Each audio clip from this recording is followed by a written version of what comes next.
सब सुन रहा छी सुभाष मेमलिया के।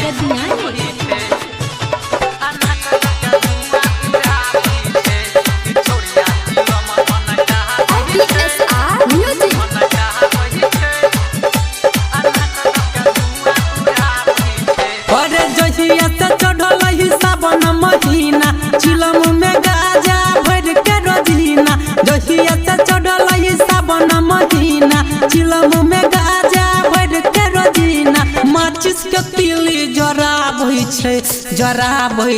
रे जरा बही छै कि छोड़िया चिलम धन कहा बही छै अनहक दक धुआं उड़ा बही छै कि छोड़िया चिलम धन कहा बही छै अनहक दक धुआं उड़ा बही छै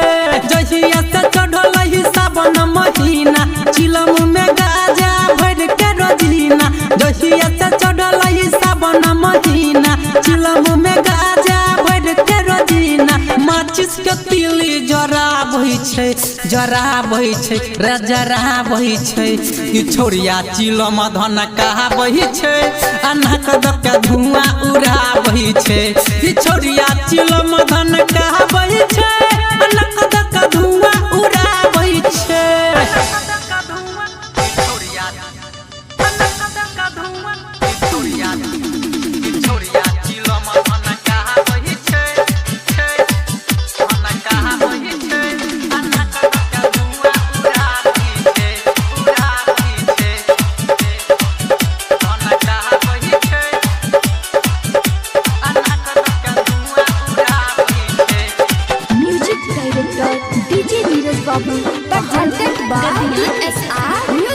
अरे संग में माचिस चिलम रखै छै रे चिलम रखै छै तखने गाजा मलै छै रे गाजा मलै छै एक बेर से एकर भरे नै छै मन रे दिन में 8 बेर मारै छै दम रे आ महाकाल के नारा लगाबै छै ई छोड़िया चिलम धन कहा बही छै अनहक दक धुआं उड़ा बही छै ई छोड़िया चिलम धन कहा बही छै अनहक दक धुआं उड़ा बही छै ई छोड़िया चिलम धन कहा बही छै अनहक दक धुआं उड़ा बही छै।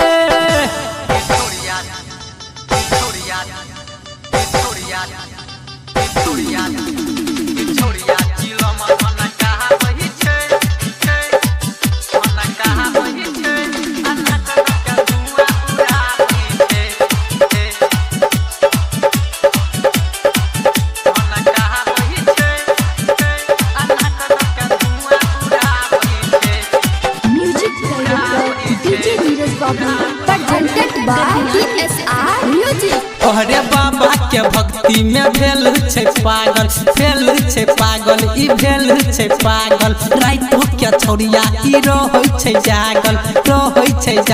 रे रहै छै जागल भांग के निक से उखड़ में कूटी रोज खाई छै बाबा के बूटी सुभाष बउआ के बात नहीं मानै छै ई छोड़िया चिलम धन कहा बही छै अनहक दक धुआं उड़ा बही छै ई छोड़िया चिलम धन कहा बही छै अनहक दक धुआं उड़ा बही छै ई छोड़िया चिलम धन